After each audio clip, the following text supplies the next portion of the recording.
Fala pessoal, beleza? Bom, olha só, eu trouxe aqui hoje uma questão que caiu na prova da ESA desse ano, tá? E eu sei que muita gente tem dificuldade com esse negócio aqui de domínio de função real de variável real. E é uma coisa assim, tão simples, sabe? O que é mais difícil nessa questão aqui, na verdade, talvez seja você fazer a interseção aqui, né, do estudo dos sinais dos dois binômios que a gente tem aqui, né? X mais um no numerador e no binômio de segundo grau que a gente tem o x ao quadrado menos 16 no denominador. Mas isso aqui também a gente vai falar com bastante calma aqui. Pessoal, como é que é esse negócio de domínio de função real de variável real? Bom, é o seguinte, tá?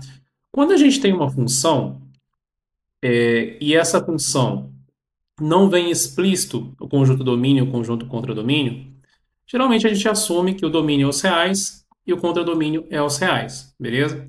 Por exemplo, nessa função aqui, ó, a gente tem ali, ele trouxe no exercício ó, o domínio D da função de R em R, ou seja, domínio aos reais, contradomínio aos reais também, definida pela lei de formação. O que que acontece? Só que esse domínio dessa função aqui, ele é mais restrito, tá? Ele não é exatamente todo o conjunto dos números reais. Por quê? Existem elementos que, se você substituir no lugar do x nessa função aqui, a gente não vai obter o número real, beleza? E aí, por isso que a gente fala, né?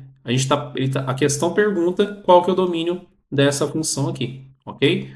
E como é que a gente faz isso? Olha, existem basicamente no conjunto dos reais somente duas restrições, tá? O que que acontece? Você não pode ficar com a parte de baixo de uma fração, você não pode dar zero na parte de baixo, tá? Você tem que garantir que não dê zero, é a primeira condição.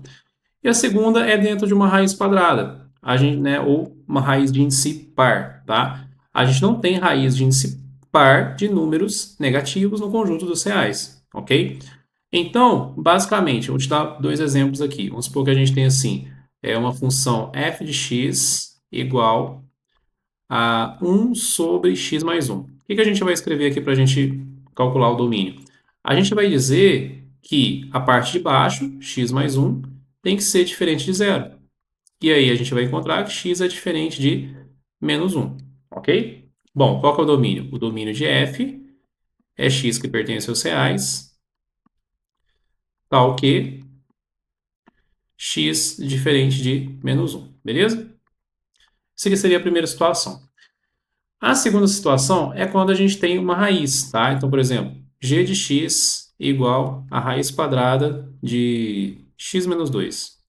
Bom, a gente sabe, ó, raiz quadrada, índice par. A gente não tem raiz de número negativo, né? Raiz quadrada de número negativo no conjunto dos reais. Então, a gente vai ter que escrever o quê? Que x menos 2 tem que ser maior ou igual a zero, ok? Pode dar zero, porque a raiz de zero é zero. Então, x tem que ser maior ou igual a 2, ok? Então, o domínio vai ser o quê? O domínio de f vai ser igual a x que pertence aos reais, tal que x é maior ou igual a 2. E talvez, né, a gente pode considerar isso como uma terceira situação, mas enfim.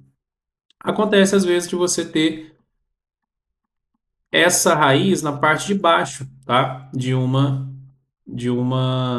fração, tá? No denominador. Então, por exemplo, vamos supor que a gente tem assim, x mais 1 sobre a raiz quadrada de x menos 2. Bom, aqui a gente tem as duas situações, né? A parte de baixo não pode dar zero, e dentro da raiz, né? Como é uma raiz, isso aqui tem que ser positivo. Poderia ser igual a zero se fosse na parte de cima, tá? Como aqui embaixo Como aqui embaixo, né, é o denominador, não pode dar zero, aqui a gente vai escrever o quê? E x menos 2 tem que ser maior que zero. Observa, eu não estou colocando maior ou igual a zero. Por quê? Porque o x menos 2 está na parte de baixo. Eu não posso ficar aqui com raiz de zero, ok? Então, x tem que ser maior que 2. E aí o domínio da função vai ficar x que pertence aos reais, tal que x maior que 2, ok? A única coisa que vai mudar daqui é o sinal de igual, ok? Bom, gente, então, para definir o domínio de uma função, as condições de existência são essas, tá? Observe que aqui tem gente que vai falar assim, professor, mas e esse x mais um no numerador aqui? Cara, esse x mais um aqui não muda nada, beleza? Ele não tem restrição nenhuma. Qualquer lugar, qualquer valor que eu substituir no lugar de x aqui vai servir, beleza? O negócio está aqui embaixo, tá? Que tem uma raiz e ele está no denominador, beleza? Pessoal, então vamos pensar na questão aqui, já que a gente sabe disso. Olha só, naquela questão que ele deu na prova da ESA, né? Olha só, ele deu aquela função ali f de x igual a raiz quadrada de x mais 1 sobre x ao quadrado menos 16. Bom, vamos pensar aqui. Isso aqui tudo está dentro de uma raiz, ou seja, a primeira coisa é que essa expressão aqui, x mais 1 sobre x ao quadrado menos 16, isso aqui tem que ser maior ou igual a zero, beleza? Teria que ser essa situação aqui, tá? Mas como que eu vou saber quando isso daqui é maior ou igual a zero? Porque aqui é uma fração, né? É uma divisão, é o quociente. Então, eu vou ter que fazer o estudo de sinais de x mais 1, o estudo de sinais do binômio x ao quadrado menos 16, para eu saber depois, fazendo a interseção, onde, entre quais valores, essa fração aqui fica positiva, tá? Mas a gente tem outra coisa a considerar aqui. Tá vendo que x ao quadrado menos 16 está na parte de baixo dessa fração? Então, eu tenho que garantir que isso daqui também não seja, né, igual a zero, ok? Isso aqui tem que ser diferente de zero. Bom, então, como é que vai ficar, né? X ao quadrado, diferente de 16, x diferente de mais ou menos a raiz de 16, que é mais ou menos 4, tá bom? Bom, vamos fazer o estudo dos sinais aqui dos dois binômios, de x mais 1 e de x ao quadrado menos 16. Bom, x ao quadrado menos 16 vai ser fácil, porque a gente fez aqui o diferente de zero. Se a gente igualar a zero, vai dar a mesma coisa, né? Mas ok, vamos aqui. Como que eu faço esse estudo de sinais, tá? Você vai tratar esse binômio aqui em cima e vai pegar esse binômio aqui em cima, x mais 1, e vai igualar a zero. A gente vai fazer o que com isso? A gente vai calcular a raiz dele, tá?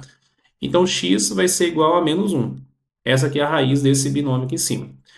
E o x ao quadrado menos 16, a gente faria a mesma coisa. Só que, né, como a gente já fez o diferente de zero ali, vai dar o mesmo resultado, tá? X ao quadrado igual a 16, ou seja, x igual a mais ou menos 4. Essas são as raízes desse binômio aqui, tá?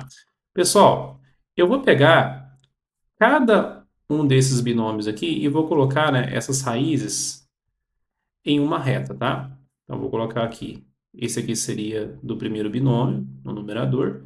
Esse aqui seria do segundo binômio, tá? No denominador.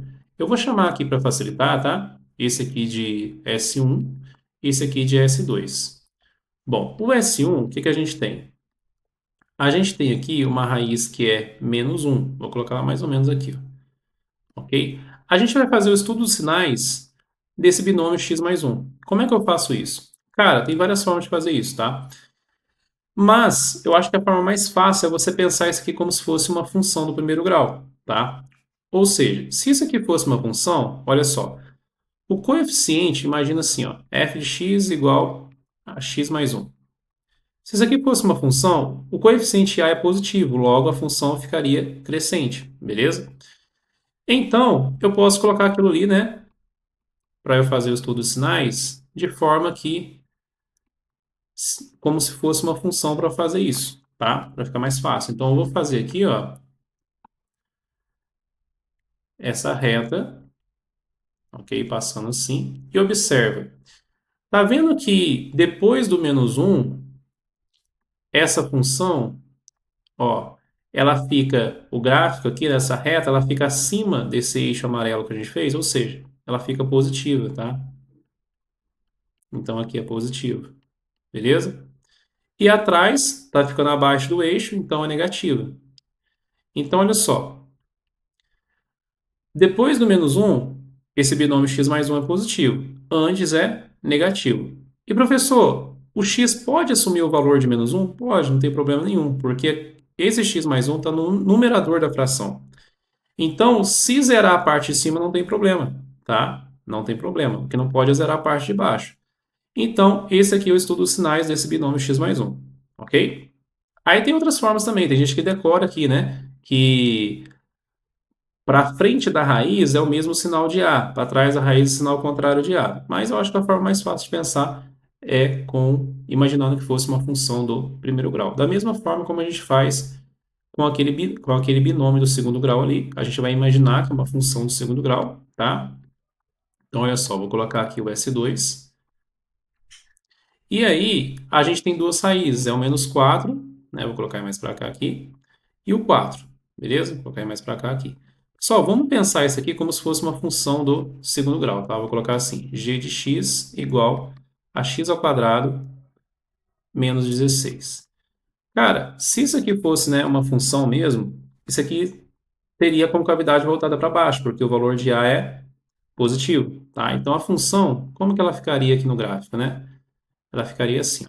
Não vai ficar muito proporcional, tá, gente? Mas, enfim, ela ficaria assim, mais ou menos. Bom, e aí, observa aqui, né? Vamos tomar como base aqui essa reta amarela, tá? Que é o nosso eixo. Observa. Entre menos 4 e 4, tá vendo que está abaixo do eixo? Ou seja, aqui nós temos valores negativos para esse binômio do segundo grau, ok? E para frente do 4, nós temos valores positivos, tá? Olha só, a função está acima do eixo amarelo. E para trás do menos 4, nós temos valores negativos também, ok? Então, o que que acontece?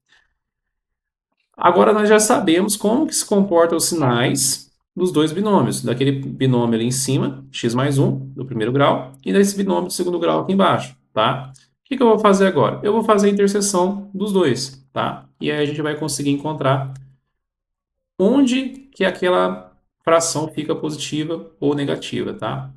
Bom, então vamos lá. Eu vou fazer aqui a interseção dos dois aqui embaixo, tá? S1 interseção S2. Vou colocar os valores aqui e a gente vai pensar aqui juntos aqui nisso daqui, beleza? Então, olha só. Observe. Vou colocar aqui as raízes, tá? Menos 4. O 4 está aqui. E o menos 1 está aqui. Lembrando que o x pode ser menos 1, tá? E observa que, lembra lá da nossa condição de existência? O x não pode ser 4 e nem menos 4, tá? Então, eu vou colocar a bolinha aberta aqui no 4 e no menos 4, beleza? Que faz parte da nossa condição de existência. Pessoal, vamos fazer o jogo sinal agora. Olha só, vamos pensar aqui. Eu vou fazer algumas retinhas aqui para poder ficar mais fácil. Bem nesses pontos aqui. Então, olha só. Aqui passando no menos 4, né? Aqui no 1.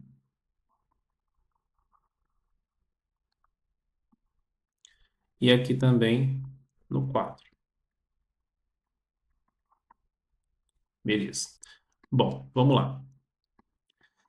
Olha só, antes do menos 4, no S1 está negativo. No S2 está negativo também. Menos com menos, mais. Ou seja, aqui fica positivo. Antes do menos 4. Na interseção vai ficar positivo. O que que significa? Que aqui aquela fração fica positiva.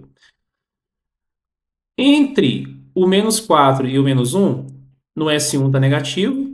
E no S2... Bom, pessoal, eu coloquei errado aqui. Só um minutinho aqui, ó. Antes do menos 4 ali, ó, fica positivo, beleza? Aqui nessa função S2 aqui, ó, tá? Então vamos de novo aqui. Olha só. Antes do menos 4, a gente tem negativo com positivo. Então aqui ficaria negativo, ok? Entre o menos 4 e o menos 1, negativo com negativo, positivo. Beleza? Entre o menos 1 e o 4, a gente tem positivo com negativo, negativo. E depois do 4, positivo, né, que aqui também é positivo, positivo com positivo, positivo aqui. Pessoal, olha só. Então, onde que essa função aqui, ela vai ser, de acordo com o que ele pede, ó, maior ou igual a zero? Vamos colocar aqui. Vai ser nesse intervalo entre o menos 4 e o menos 1. Ok? Menos 1 está aqui. E depois do 4. Lembrando que o menos 4 e o 4 não entram no intervalo. Ok? Então vai ficar o domínio de f é igual a x que pertence aos reais, tal que x é maior que menos 4, menor ou igual que menos 1, ou x maior que 4, ok?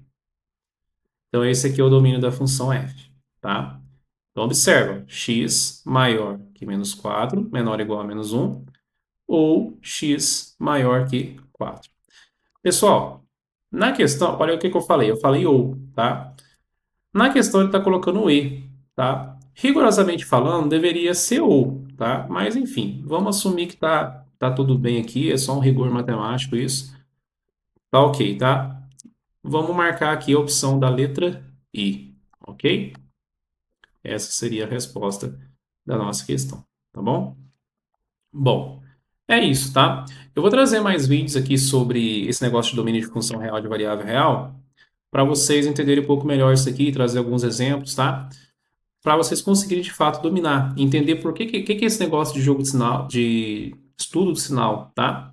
Bom, o estudo de sinal nada mais é do que um estudo que você faz para saber quando que aquele binômio, né, trinômio, enfim, vai assumir valores positivos ou negativos, tá? Por exemplo, aqui, no x mais 1, o que a gente viu? Que se o x, nesse binômio aqui, ó, x mais 1, se o x assumir valores maiores que menos 1, ele vai ser positivo. Você pode fazer esse teste. Por exemplo, vamos chutar um número maior que menos 1. Por exemplo, 2. 2 mais 1, 3. Ou seja, ficou positivo, tá? Por exemplo, 5. 5 mais 1, 6. Ficou positivo, beleza? Agora, valores menores que menos 1, esse binômio vai ser negativo. Vamos testar. Por exemplo, menos 2. Menos 2 mais 1, menos 1. Olha, ficou negativo. Menos 10 mais 1, menos 9, ficou negativo, beleza?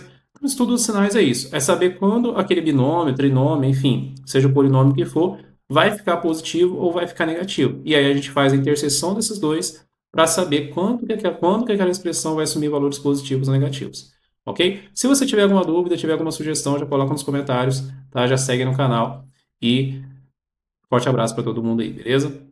Valeu!